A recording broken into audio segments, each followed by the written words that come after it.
சனி பகவான் ஆட்டி படைச்சிருவாரு. ஐயோ 7.5 சனி வந்துருச்சு, என்ன பரிகாரம் பண்ணலாம்? என்னைக்குமே ஒரே மாதிரி ஸ்மூத்தாவே போயிட்டு இருக்காது வாழ்க்கை. இன்பத்தை மட்டும்தான் எல்லாரும் விரும்புறோம், துன்பத்தை யாரும் விரும்புறதில்லை.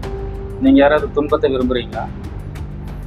ஆரம்பத்தில் நம்ம சொன்னோமே, துன்பம் உங்களுக்கு வேண்டாம் அப்படின்னா நீங்க செய்ய வேண்டிய ஒரே விஷயம் பரிகாரத்தை தேடுறதல்ல. அதுக்கு ஒரே பரிகாரம்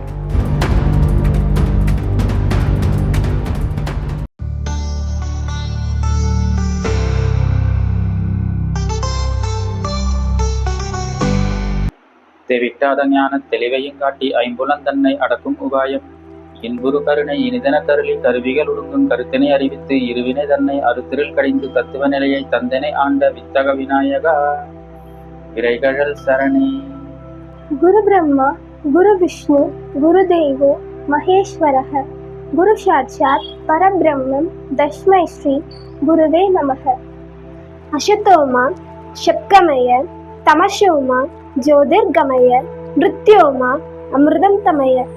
ஓம் சாந்தி சாந்தி சாந்தி.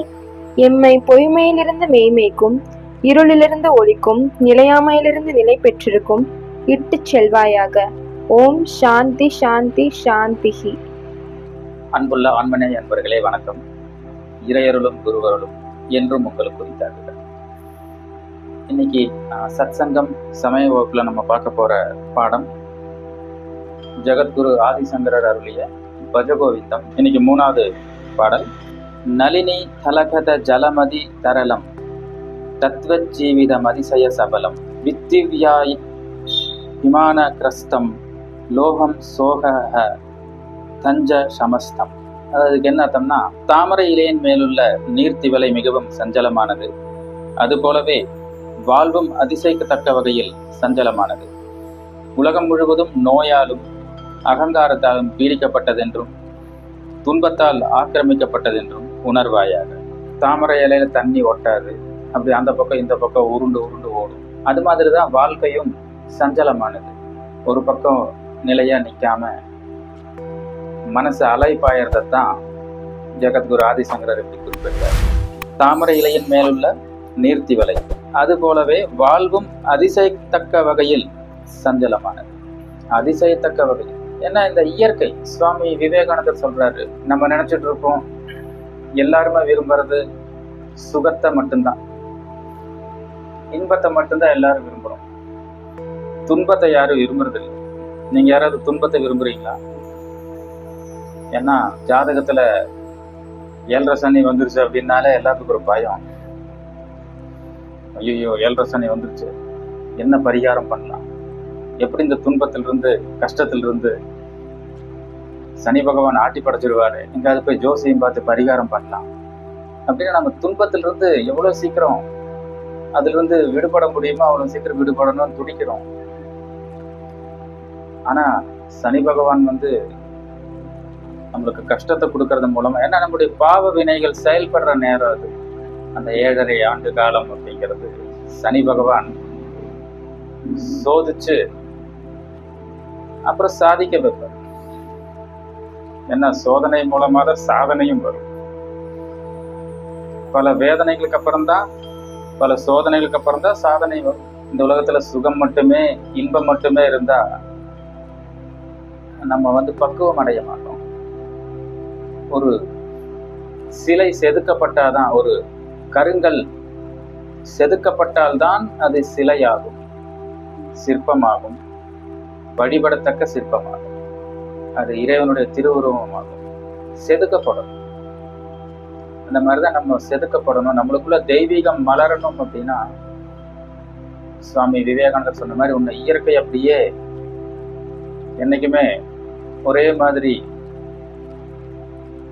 ஸ்மூத்தாவே போயிட்டு இருக்காது வாழ்க்கை, இன்பமாவே போயிட்டு இருக்காது. இயற்கை அப்பப்போ ஒரு திருப்பு முனை கொடுக்கும், அடி உதைகளை கொடுக்கும். நான் இன்பங்களை விட துன்பங்களை நான் வரவேற்கிறேன் அப்படிங்கிறார் சுவாமி விவேகானந்தர். ஏன்னா அந்த துன்பங்கள் எனக்கு நிறைய பாடங்களை கற்றுக் கொடுத்திருக்கு அப்படின்னு சொல்றாரு. ஏன்னா வெறும் இன்பமாவே ஒரு மனிதன் கடைசி வரைக்கும் வாழ்ந்தான்னா அவன் அப்படியே தான் இருப்பான். வெறும் சுகபோகத்துல நாட்டம் உள்ளவனா, பற்று உள்ளவனா. ஏன்னா துன்பத்தால் செதுக்கப்பட்ட மனிதனே மகான் ஆகிறான், துன்பங்களால், அனுபவங்களால். அப்போ வாழ்க்கை அந்த மாதிரி இன்பம் துன்பம் மாறி மாறி வரத்தான் செய்யும். அதை ஏற்றுக்கொண்டுதான் ஆக வேண்டும். ஏன்னா நம்முடைய முன்ஜென்ம வினைப்படி, கர்மாப்படி, சஞ்சித கர்மாப்படி இந்த பிராப்தத்துல இன்பம் துன்பம் மாறி மாறி வரும். அதை நம்ம பொறுமையா ஏத்துக்கணும். அது மூலமா நிச்சயமா ஒரு பாடம் கிடைக்கும். ஏன்னா ஒவ்வொரு வினாடியும் இயற்கை இறைவன் என்ன செய்யறாருன்னா அவரை நோக்கி தன்னை ஒரு ஆன்மாவை இழுக்க முயற்சி செய்யறார். ஜீவாத்மாவை பரமாத்மாவை நோக்கி அவர் இழுக்கிறார், தன்னை நோக்கி இழுக்கிறார். அது மனிதன் உணர்றது இல்லை. ஐயோ எனக்கு கஷ்டம் வந்துருச்சு அப்படின்ட்டு கொஞ்ச நேரம் கூட அந்த வேதனை துன்பத்தை தாங்கிக்க அவன் தயாரா இல்லை. சுவாமி விவேகானந்தர் சொல்றார், இறைவனை அடையும் பாதை நரகத்தின் வழியே தான் இருக்குமானால் அந்த வழியாகவும் செல்ல தயங்கக்கூடாது அப்படிங்கிறார். இறைவன் அடையக்கூடிய பாதை நரகத்தின் பாதையா, நரகத்தின் வழியே செல்லக்கூடிய பாதையாக இருந்தாலும் அதுல போய்தான் இறைவனை பார்க்கணும் அப்படிங்கிறாரு. சந்தோஷமா அதுல போகணுங்கிறாரு. அதனால இன்பம் துன்பம், அதனாலதான் பகவத்கீதையிலையும் பகவான் சொல்றாரு, குளிர் வெப்பம் சுகம் துக்கம் இன்பம் துன்பம் மானம் அவமானம் இவைகளில் சமநோக்குடன் உள்ளவனே யோகி அப்படிங்கிறார். அப்ப இதுதான் மாறி மாறி வந்து ஒரு மனிதனை பக்குவப்படுத்துது. அப்போ வாழ்க்கை அப்படிங்கிறது தாமரை இலையின் மேலுள்ள நீர்த்தி வலை மாதிரி அப்படிதான் இருக்கும், சஞ்சலமா தான் இருக்கும். அது உருண்டோடுற மாதிரி நம்மளை அலக்களிக்க வைக்கும். அது போலவே வாழ்வும் அதிசயிக்கத்தக்க வகையில் சஞ்சலமானது. உலகம் முழுவதும் நோயாலும் அகங்காரத்தாலும் பீடிக்கப்பட்டதென்றும் துன்பத்தால் ஆக்கிரமிக்கப்பட்டதென்றும் உணர்வாயாக. உலகம் முழுவதும் நோயாலும் அகங்காரத்தாலும். ஏன்னா இந்த உடல் எப்பவுமே சுகமா இருக்கும் நம்ம நம்பிட்டு இருக்கோம், இந்த உடல் மீது பற்று வைக்கிறோம். ஆனா இந்த உடல் உலகம் முழுவதும் நோயாலும் அகங்காரத்தாலும், இந்த உடலுக்கு நோய் நொடி வந்துதான் ஸ்ரீமத் பகவத்கீதையில பகவான் சொல்றாரு, இந்த உடலுக்கு பிறப்பு இறப்பு மூப்பு வியாதி துக்கம் இவைகளில் தீமையை காணுதல் அப்படின்னு சொல்றாரு. பிறப்பு இருக்கு, இறப்பு இருக்கு, மூப்பு வியாதி துக்கம் இவையெல்லாம் இந்த உடலுக்கு ஏற்படுது. அப்ப வியாதி, ஆமா இந்த உடல் இருந்தா பல விதமான வியாதிகள் இந்த உடலுக்கு ஏற்படும். அகங்காரத்தாலும் இந்த உடல் அழியக்கூடியது, நோய்கள் நிறைந்தது, பிறப்பு உள்ளது இறப்பு உள்ளது மூப்பு வியாதி இதெல்லாம் உள்ளது. இருந்தாலும் மனிதனுடைய அகங்காரம், ஒரு நாள் நாம் மரணிக்க போகிறோம் அப்படின்னு தெரிஞ்சும் என்னமோ தான் என்றென்றைக்கும் மரணிக்காதவன் மாதிரியே மனிதன் தன்னை நினைச்சுக்கிறான். மரணமே தனக்கு இல்லை அப்படின்னு நினைச்சுக்கிறான். ஒரு சித்தர் கூட பாடுறாரு, செத்த பிணம் முன்பு இனி சாம்பினங்கள் கத்தி அழும். செத்து போன பிணம் முன்னாடி இல்லை சுத்தி உட்காந்து இனி சாக போற பிணங்கள் கத்தி அழுமா. ஏன்னா இவங்களுக்குள்ள சாவே வராது பாரு. மரணத்தை பத்தி மனிதன் சிந்திக்க ஆரம்பிச்சாலே அவனுடைய பாதி பற்று விலகிடும். இந்த உடலுடைய நிலையாமை, பகவத்கீதையில ஸ்ரீ பகவான் சொல்ற மாதிரி இந்த ரஜோகுணம் உள்ளவன் என்ன நினைக்கிறான் அப்படின்னா, என்னைக்குமே தான் எப்பவுமே இருக்கிற மாதிரி அவன் நினைச்சுக்கிறான், தனக்கு அழிவே இல்லைன்னு நினைச்சுக்கிறான். அதாவது பிரளய காலம் வரை உழைத்து சம்பாதிக்க வேண்டிய கவலை உள்ளவர்களா அப்படின்னு சொல்லி பகவான் சொல்றாரு. பிரளய காலம் வரை உழைத்து சம்பாதிக்க வேண்டிய கவலை உள்ளவர். பிரளய காலம் வரைக்கும் இருந்தா தான், ஆனா அவனோட கவலை இல்லை, அது வரைக்கும் உழைத்து சம்பாதிக்க வேண்டிய கவலை உடையவன். மனுஷனுடைய பேராசை துன்பத்தால் ஆக்கிரமிக்கப்பட்டதென்றும் உணர்வாயாக. ஏன்னா ஏற்கனவே நம்ம சொன்னோம், சுவாமி விவேகானந்தர் சொன்னது, இந்த உலகத்துல இன்பம் கூட்டல் விகிதத்துலாம் பெருக்கல் விகிதத்தில். அது மட்டும் இல்லை, நீங்க துன்பத்தை விடணும்னா விட்டே ஆகணும், இன்பத்தையும் விட்டே ஆகணும். அதுதான் ஒரே வழி. துன்பத்தை ஒழிக்கிறதுக்கு ஒரே வழி இன்பத்தையும் விடுறது தான். அதனாலதான் இந்த புலனின்ப வாழ்க்கை அப்படிங்கிறது நிலையானது அல்ல, அது நிலையற்றது. அது இன்பத்துக்கு பின்னாடியே துன்பத்தை கொண்டு வந்து சேர்க்கும், இன்னும் பெருக்கல் விகிதத்துல. அப்போ துன்பம் இருக்கக்கூடாது உங்களுக்கு. நீங்க என்னைக்குமே ஆரம்பத்தில் நம்ம சொன்னோமே, துன்பம் உங்களுக்கு வேண்டாம் அப்படின்னா நீங்க செய்ய வேண்டிய ஒரே விஷயம் பரிகாரத்தை தேடுறதல்ல. அதுக்கு ஒரே பரிகாரம்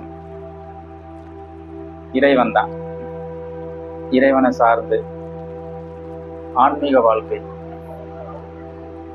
ஆன்ம வாழ்க்கை, அதுதான் நிரந்தரமான ஆனந்தம், இன்பத்தை கொடுக்கவில்லை. ஸ்ரீமத் பகவத்கீதையில பகவான் அதான் சொல்றாரு.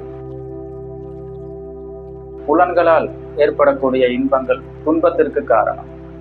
அவை ஆதி அந்தம் உள்ளவை. எனவே விவேகம் உள்ளவன் அவைகளில் நாட்டம் கொள்ள மாட்டான். அப்போ அந்த புலன்களால் ஏற்படக்கூடிய அந்த இன்பங்கள் எல்லாமே துன்பத்திற்கு காரணமாக இருக்கு. ஆதி அந்தம் உள்ளவை, அதுக்கு முடிவு இருக்கு.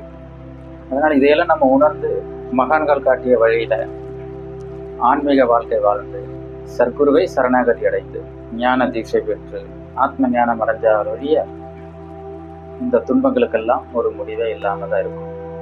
துன்பங்களுக்கு ஒரு முடிவு வேணும்னா ஞானம் அடையிறது தான் ஒரே வழி. அதுதான் மரணமில்லா பெருநிலை கொடுக்கும். நிரந்தர துன்பத்திலிருந்து நம்மளுக்கு நிரந்தரமா அது விடுவிக்கும். அது மட்டும் இல்லாம என்றென்றைக்கும் நித்தியமான ஒரு ஆனந்த வாழ்க்கைய, நிரந்தரமான ஒரு ஆனந்தத்தை, சுகத்தை கொடுக்கக்கூடியது ஆத்ம ஞானம் மட்டும்தான். பகவான் கீதையில சொன்ன மாதிரி ஞானத்தை சம்பாதிப்பதிலேயே நோக்கமுடையவனாய். ஆனால் பிறவியின் நோக்கம் ஞானம் அடையிறது தான். அதுக்காக தான் இந்த மனித பிறவி நமக்கு கொடுக்கப்பட்டிருக்கு. அதை நம்ம சரியா பயன்படுத்துறது தான் பகவான் சொன்னது ஸ்ரீமத் கீதையில கிருதக்கிருத்தியன். கிருதக்கிருத்தியன் அப்படின்னா அடைய வேண்டியதை அடைந்தவன், செய்ய வேண்டியதை சரியாக செய்தவன், மனித பிறவிக்கான முழு பலனையும் அடைந்தவன் அப்படிங்கிறது தான் கிருதக்கிருத்தியன். அந்த எல்லாரும் மகான்கள் காட்டிய வழியில அவங்களுடைய பாதையில பயணிச்சு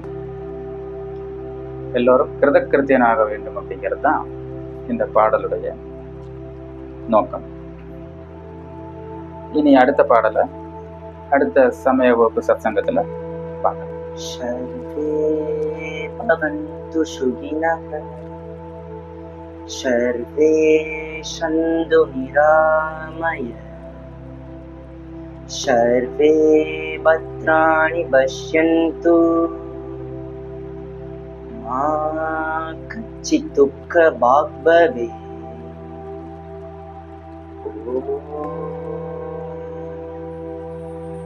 शांति शांति शांति.